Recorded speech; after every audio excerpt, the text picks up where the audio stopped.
kasih.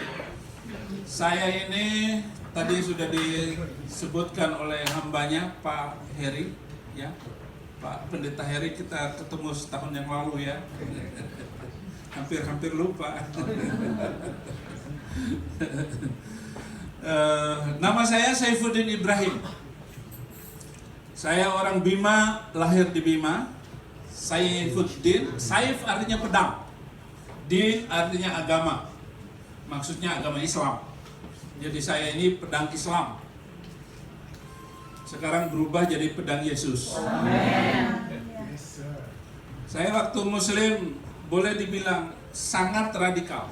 Dari kecil diajar oleh seorang ibu harus belajar Al-Quran, ngaji.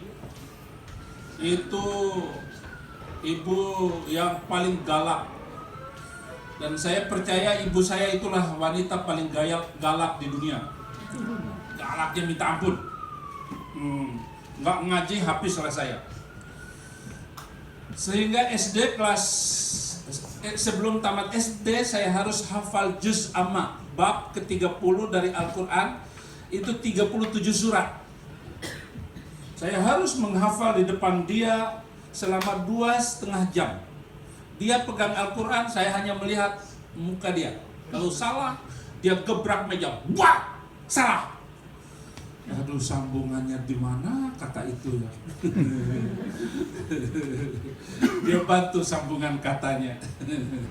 Sampai surat ke 114. Barulah dia elus-elus pundak saya, gitu dong nak. Bahagialah saya. Tapi kalau salah, habislah hidup saya itu. Kelas 6 SD baca Injil. Mama saya tahu. Di desa saya nggak ada orang Kristen. Bahkan di Bima, kota Bima itu nggak ada orang Kristen kecuali pendatang. Muslim semua. Dia lihat saya sedang baca Injil. Kalau ada ayat-ayat yang menyenangkan hati saya baca dengan keras. Dia datang dari belakang, baca apa? Gemetar saya, ini mak, ini kitab sucinya orang Kristen, nanti kamu masuk Kristen. Saya bilang sama mama saya, nggak mungkin saya masuk Kristen mak, saya akan menjadi pembela Islam paling berani. Berjalan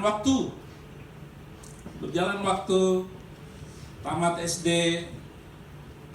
SMP, SMA, saya dapat beasiswa dari pimpinan pusat Muhammadiyah. Saya kuliah di Solo, tapi waktu saya SMP, tadi saya baca merek gereja ini, gereja Pantekosta di Indonesia. Takut saya pak, saya paling takut dengan GPDI pak.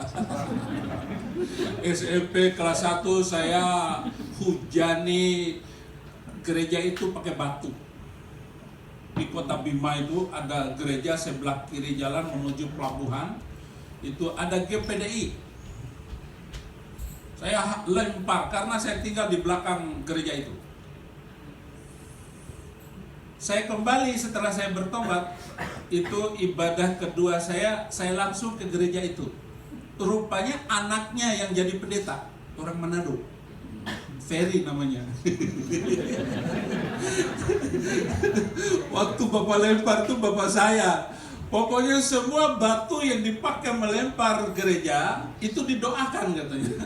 Dibawa ke mezbah, doa di situ didoain itu batu. Baru saya tahu. Ngeri pak, tinggal di kota Bima itu orang Kristen ngeri. Itu apalagi bergereja pak. Makanya saya paling takut khutbah di GPDI. Dan GPDI ini gereja yang membuat saya selalu menangis kalau saya datang ke pedalaman di Sulawesi, di Kalimantan, di Kalimantan Timur ada gereja sudah roboh ternyata. Saya sampai di situ jam 12 malam.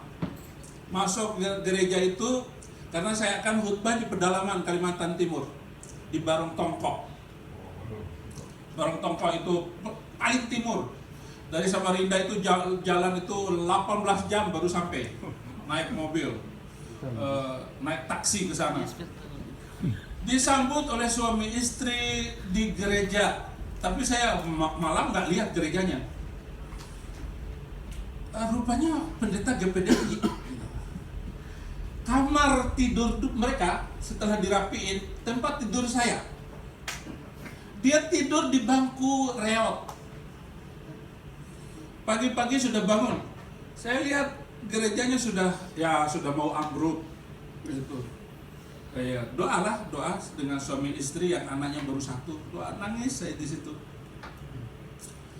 Saya habisin semua uang saya di kantong saya.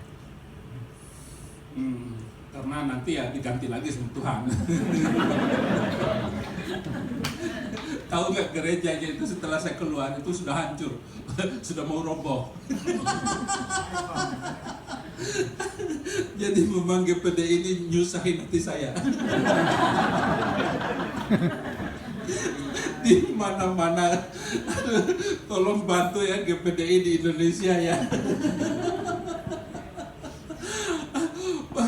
Pak Pendeta, kok menghabiskan? Saya perlihatkan dompet saya kan, kosong semuanya. Ya maksudnya uang belanja hari itu sih nggak banyak.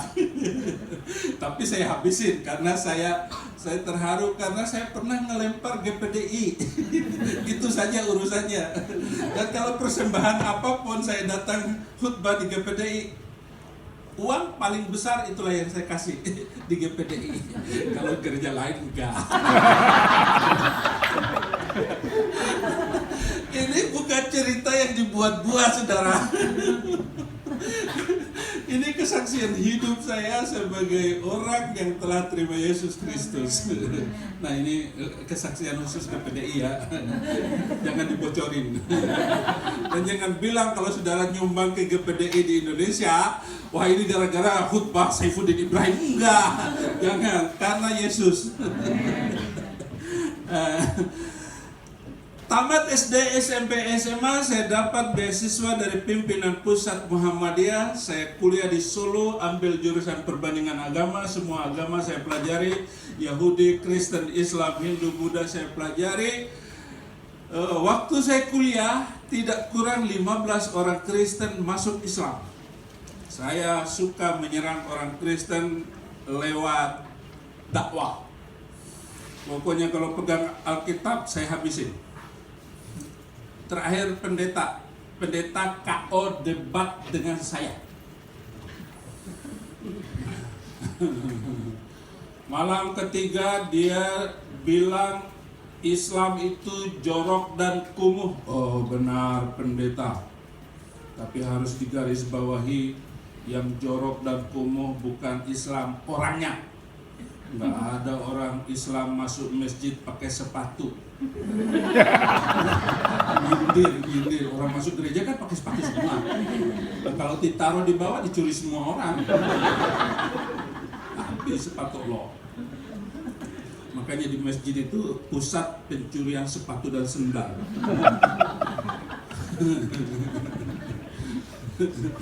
Saudara, pendeta itu tidak berkedip memandang saya.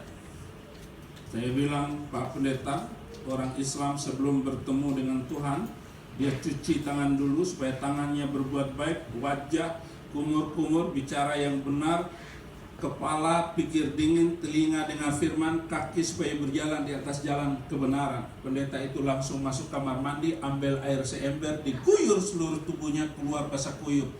Mas Saifuddin, sekarang saya sudah jadi orang Islam, katanya. Bukan begitu Pak Pendeta. Terus bagaimana caranya? Besok pagi datang ke KUA, ucapkan 2 kalimat syahadat, daftarkan nama bapak di sana. Dilakukannya. Sebulan kemudian dia mengundang orang sekampung syukuran pendeta masuk Islam.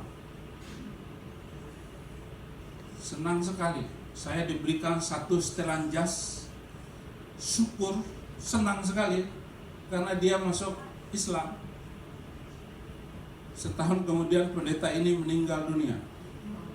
Coba kalau dia tahu bahwa orang yang membuat dia masuk Islam sekarang sudah jadi orang Kristen.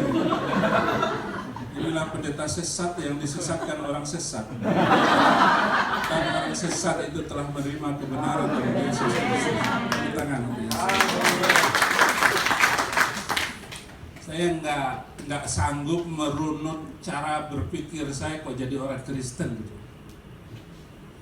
Sayang sekali gambar-gambar PowerPoint itu nggak bisa dibuka di laptop ini, terlalu modern ini gereja. Padahal yang namanya GPD itu Gereja Perjuangan di Indonesia loh. Susah semua. Ini terlalu maju nih, terlalu modern banget.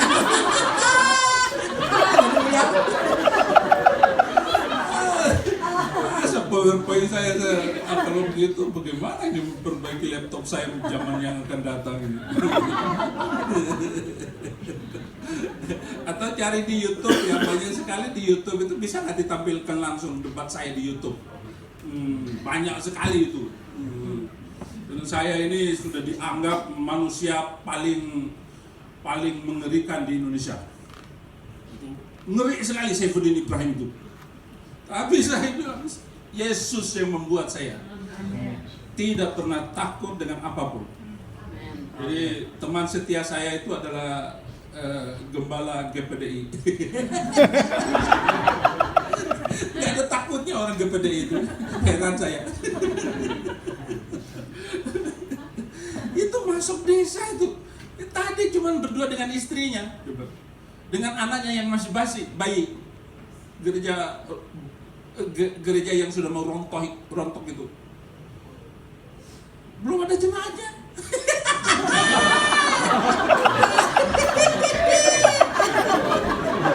Haleluya, haleluya.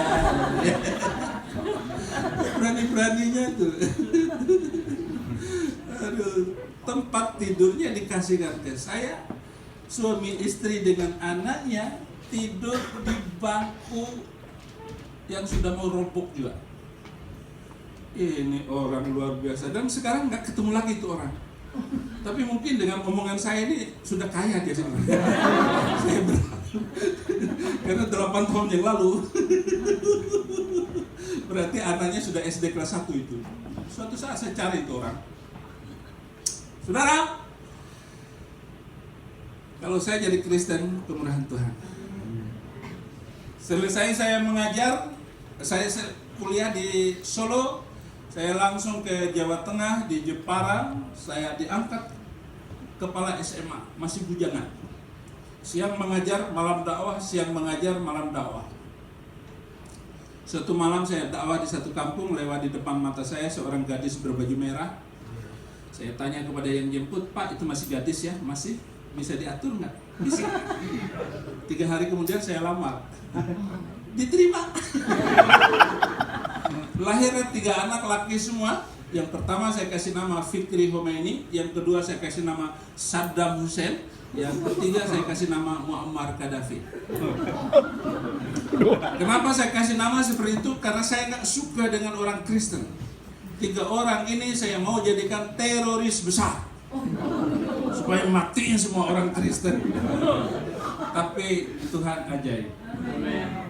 Dia telah menebus seluruhnya dan Dia yang memilih saya.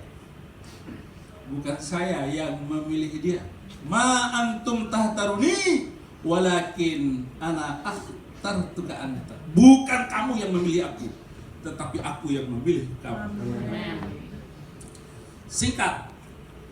Terakhir saya mengajar di sebuah pesantren terbesar di Indonesia. Murid 11.000, karyawan 3.000, guru-guru 800 orang. Sehari kalau masak beras itu 5 ton, sayur 5 ton, buah-buahan 5 ton, tempe 2 ton, ikan 2 ton. Jadi makanan di sana ton-tonan. Di antara 800 guru saya adalah kepala humas. Tugas saya mencari duit. Ketemu bupati, orang kaya, UUD, ujung-ujung duit. Sehari pegang uang 1 ikat setiap hari. Tugas saya mulai dari Lampung sampai Malaysia. Singapura, Malaysia, itu tugas saya merayu orang kaya, karena pesantren itu sudah masuk uang di dalamnya 3,5 triliun. Di antara 800 guru saya kepala humas, saya guru Al-Quran, saya mengajar Islamologi, saya mengajar sejarah Islam dan sebagainya. Disitulah saya menjadi orang yang sangat dipercaya oleh pimpinan saya. Kejujuran saya sangat dipercaya oleh dia. 2005 saya didatangi oleh The Gideons International, yayasan yang membagi Alkitab ke seluruh dunia, dan hari itu saya terima 1.400 Alkitab. Ketika saya terima Alkitab itu mirip dengan Alkitab yang saya baca waktu SD. Kok mirip? Yang serah terima Alkitab itu adalah saya panggil ayah, Chinese Cirebon. Saya panggil ayah karena di rumah dia lah saya terima Yesus sebagai Tuhan dan Juru Selamat. November, Desember, Januari, Februari 2006, Maret saya terima Yesus sebagai Tuhan dan Juru Selamat. Saya tinggalkan semua, saya tinggalkan rumah-rumah yang sudah saya beli, tanah-tanah yang sudah saya beli, jabatan, kehormatan, saya tinggalkan semua. Saya langsung masuk dalam pelayanan, belajar Injil, belajar kembali seluruh ajaran Islam. Saya bandingkan, bla bla bla, semuanya semakin kuat. Tahun-tahun pertama saya terbang kemana-mana, dibimbing oleh banyak hamba Tuhan di sana. Ada hamba Tuhan gede, ada hamba Tuhan kecil, ada hamba Tuhan gemuk, ada yang kurus. Pokoknya saya ikutin semua. Sehari, hari Minggu bisa 2-3 kali saya ikut khutbah. Pindah gereja satu dengan gereja yang lain. Jadi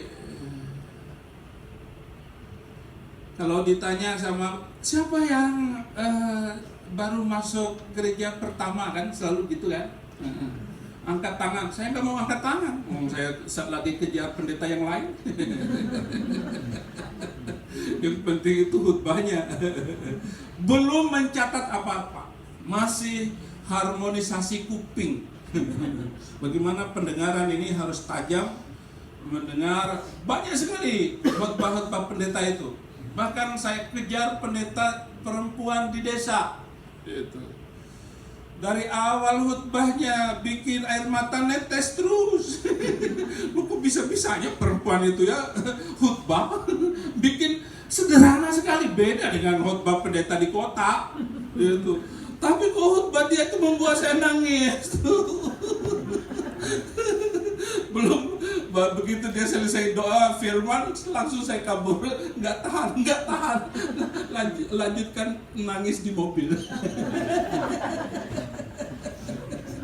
Terus saya juga menginjil sampai tahun kedua. Saya menginjil orang 2 jam nggak terima Yesus. Saya ngomong nih, dia nggak terima Yesus, malah ngeledek atau menghina saya. Saya pegang kerah bajunya, saya tumbuk, saya gebukin. Nah itu baru saya puas itu. Kurang ajar menghina Yesus itu loh. Enggak ngelihat saya waktu itu ya, masih baru umur 42 tahun gitu kan.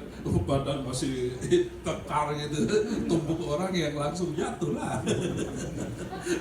Langsung kabur. Habis tumbuk orang kabur. 2 hari kemudian datang lagi. Orangnya nggak marah.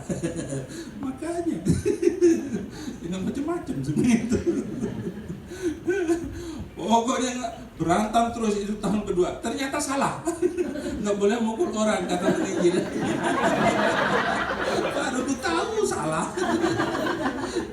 Kalau di Islam boleh lah mukul orang. Jangan kan mukul, bunuh juga boleh. Waqtuluhum haitsu saqiftumuhum. Bunuhlah mereka di mana saja kamu jumpai mereka. Itu Quran.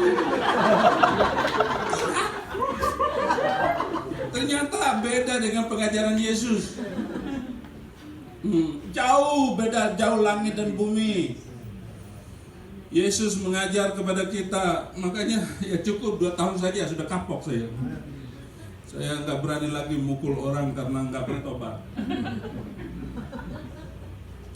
Saya buat sistem penginjilan. Ini tahun umur saya 50 dan saya sudah membuat sistem penginjilan supaya Indonesia untuk Kristus. Amen. Indonesia untuk Kristus. Nanti saya ceritakan bagian belakang.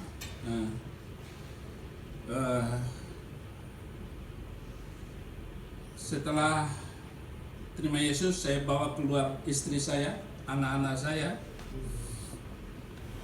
Sekolahnya mahal sekali di situ. Saya tinggal ngontrak di rumah, satu rumah di Jakarta. Seminggu setelah rapi semua perabotan pindah rumah itu, seminggu kemudian saya bilang sama istri saya, istriku sekarang saya sudah jadi orang Kristen. 7 hari 7 malam istri saya menangis, matanya bengkak, dia banting bantal di depan saya, kamu gila! Padahal saya masih waras. Kamu menghancurkan masa depan saya, kamu menghancurkan masa depan anak saya, mau makan apa? Dalam hatiku, makan nasi lah. Masak makan roti. Hanya 7 bulan istri saya tinggal di rumah ini, dia bawa kabur 3 anak saya. Dan betapa sedihnya, betapa sedihnya ditinggal oleh istri. Tetapi 2 tahun kemudian istri saya terima Yesus. Tinggal 3 anak saya yang belum bertobat. Nah, saya sudah menulis di sela-sela kesibukan pelayanan saya menulis kenapa saya memilih Kristus, pergolakan batin pemburu kebenaran, Saifuddin Ibrahim. Buku ini sudah bestseller, banyak Muslim akhirnya terima Yesus sebagai Tuhan dan Juru Selamat. Ada murid saya, setelah timbang-timbang 3 bulan kemudian dia minta dibaptis, terima Yesus sebagai Tuhan dan Juru Selamat. Murid saya inilah yang mengundang saya ke Australia, yang baru saja bertobat. Bayangkan, bukan pendeta, bukan gereja yang mengundang, tapi murid sendiri, gara-gara terima Yesus. Haleluya.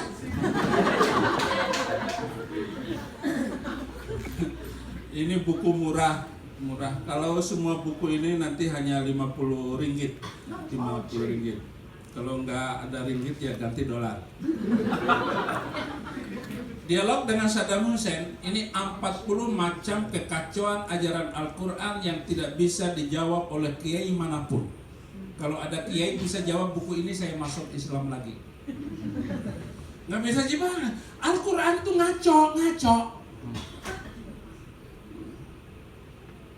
Nanti baca buku ini kenapa saya terima Yesus. Buku yang ketiga ini rame di Indonesia. Pimpinan Muhammadiyah, pimpinan NU, Majelis Ulama sedang mencari saya untuk potong bebean sama sari buat dia mau nyembelih saya. Dia nggak tahu Yesus yang mereka hadapi, bukan saya. Amin. Coba ya tampilkan itu YouTube seorang ustadz yang marah karena buku. Suaranya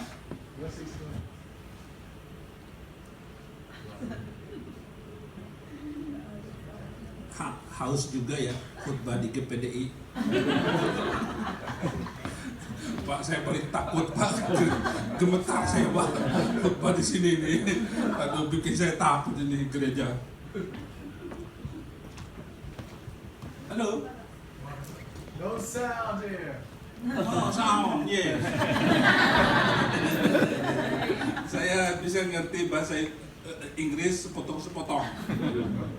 Mama saya bilang, Bahasa Inggris itu bahasa setan.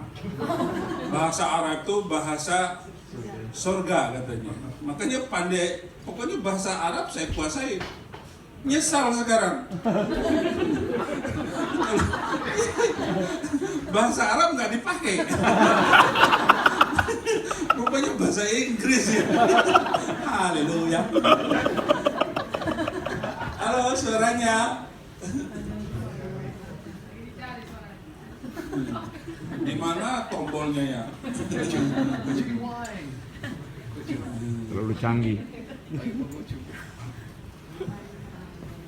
Jadi intinya dia bilang bahwa dengan buku ini setiap bulan itu 150 muslim terima Yesus sebagai Tuhan dan Juru Selamat.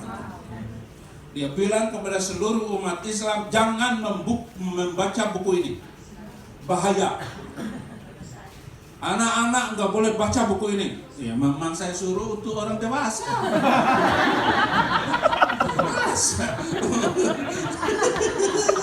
Halo, suaranya.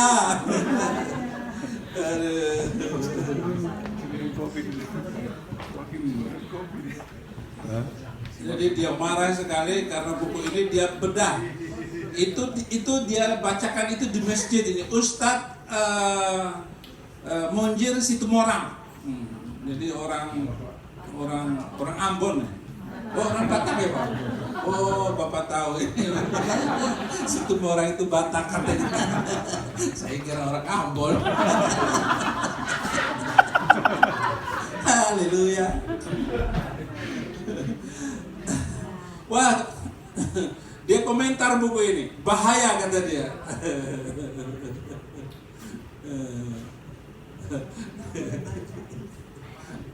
Ya udah, ini ada jamuan kudus nanti ya.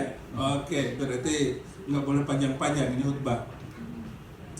Tapi kalau sampai sore juga nggak apa-apa. Halo, suara habis. Kasih air minum dulu. Kopi dulu dia. Oh, ngopi. Kasih Starbucks. Dari kopi gak bagus. Jadi dia marah sekali karena buku ini. Oh, full terima kasih. Berarti saya dapat hadiah double. Berarti saya ini anak sulung, Pak. Anak sulung itu berkat 2 kali lipat. Makanya anak sulungmu dijaga, hai orang Manado dan orang Batak. Banyak sekali anak sulung orang Batak gagal. Anak sulung orang Manado gagal. Anak sulung adalah anak laki lahir pertama, itu namanya anak sulung. Itu manusia keras kepala, itu anak sulung. Susah diatur. Yang mana itu anak sulung? Coba angkat tangan yang anak sulung. Jadi kalau perempuan, seorang wanita melahirkan anak perempuan laki. Nah, yang ketiga ini anak sulung nih. Ini anak bandel ini, kacau. Oleh karena itu, anak sulung harus dibawa kepada Tuhan. Kalau dia sudah dibawa kepada Tuhan, itu menjadi manusia luar biasa. Amen. Semua presiden, pemimpin dunia ini selalu anak sulung. Semua pemimpin Amerika anak sulung. Lahir anak sulung semua. Maka sayangi anak sulung itu. Nggak usah dipukul. Tapi kalau bandel ya gebukin aja.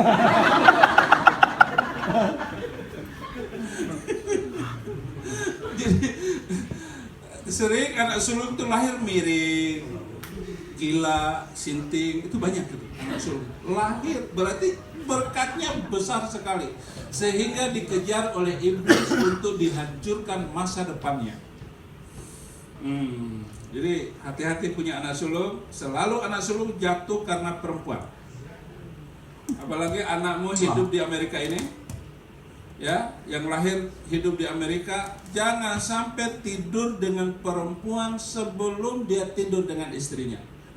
Salah juga ya.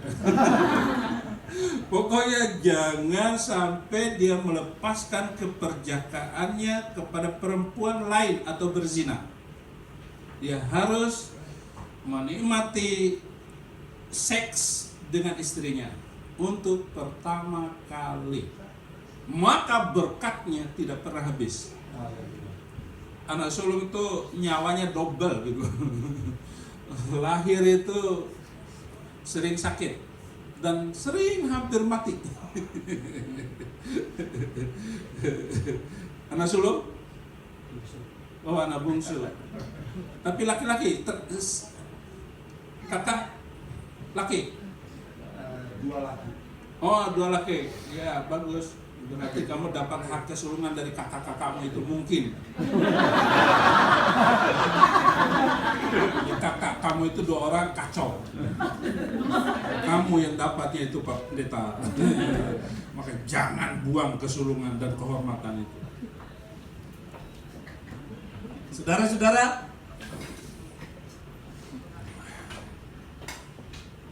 saya masih akan menulis 10 buku lagi untuk menghancurkan doktrin Islam yang kacau itu.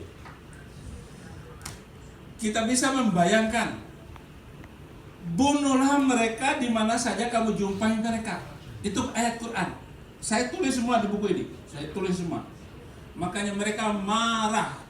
Tetapi saya nggak pernah takut untuk debat dengan siapapun.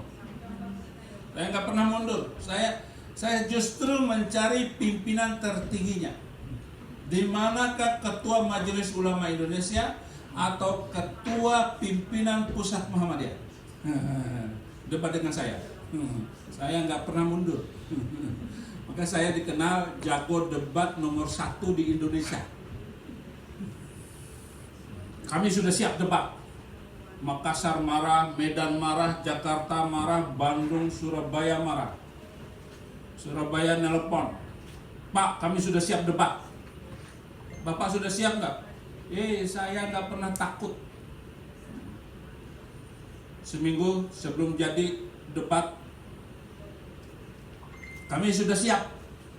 Saya siap.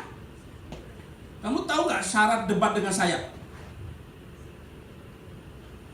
Tiket pesawat kelas 1 VIP. Hotel bintang 5.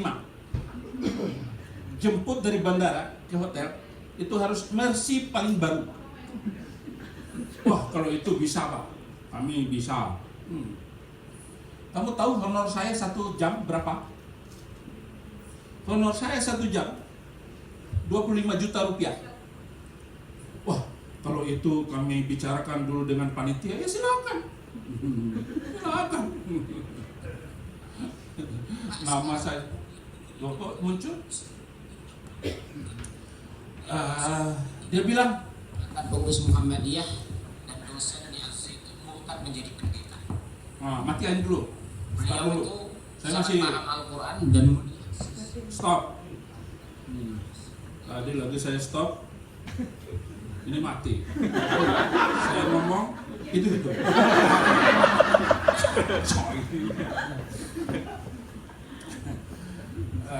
Kami mau bicarakan dulu dengan panitia Pak. Dia telepon lagi. Dia tanya, Pak, honornya bisa turun nggak? Alkitab bilang naik bukan turun. Kepala begini. Nggak sanggup katanya. Sudah, nggak sanggup ya jangan ngundang saya.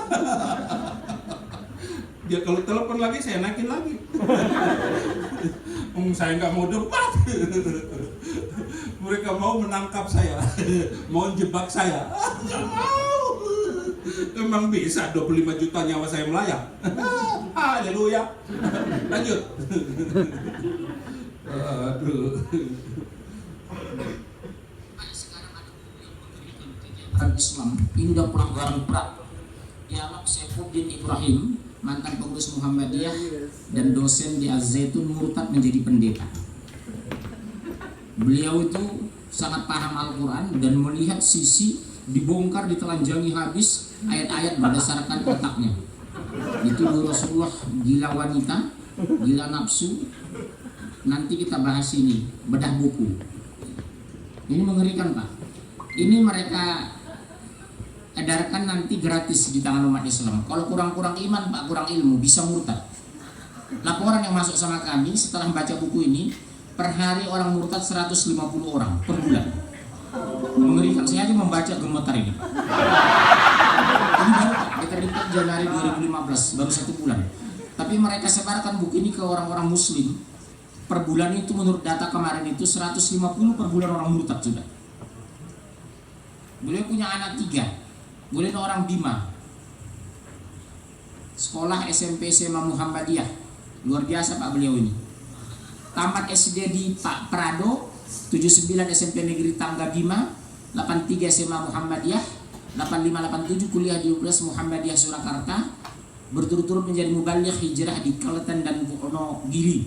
1988 Fakultas Usuluddin Universitas Muhammadiyah Surakarta, 89 menikah dengan 3 orang laki-laki, 98-91 mengajar di SMA Muhammadiyah Jepara, 92-98 mengajar di pesantren Muhammadiyah Darul Arqam Sawangan Depok, 98-26 Dewan Guru Ma'had Al-Zaitun Indramayu, 2002 kuliah sastra Arab, 2002 kuliah jurusan komunikasi UT, 2003 jurusan jurnalistik Lembaga Peres Dr. Sutomo, Maret 2006 puncaknya menerima Yesus sebagai juru selamat. Sampai sekarang hati-hati Pak, dosen Islamologi dan bahasa Arab di beberapa sekolah teologi Kristen di Indonesia, Malaysia dan Brunei. Orangnya ini. Anaknya 3 sekarang kuliah 2 di Universitas Muhammadiyah, yang 1 di Jakarta. Alhamdulillah kita sudah tarik karena mau dipaksa dimurtadkan sama beliau. Bapak nanti buka di YouTube, ketik dialog Islam Kristen atau Murtadin Saifuddin Ibrahim, akan muncul, tapi jangan ditonton anak-anak, bahaya ini Pak. Bagaimana bulan depan kita bedah buku ini, mengerikan sekali. Tolong kok bisa anak-anak hadir Pak, suami, anak-anak, ibu, mahasiswa, mengerikan sekali. Saya gemetaran saya baca buku ini tengah malam kemarin. Pelecehan terhadap Allah, terhadap Al-Quran, terhadap Islam, terhadap Nabi, terhadap hadis. Karena dia memahami itu, dia dosen agama, fasih bahasa Arab. Makanya enak dia memurtadkan orang.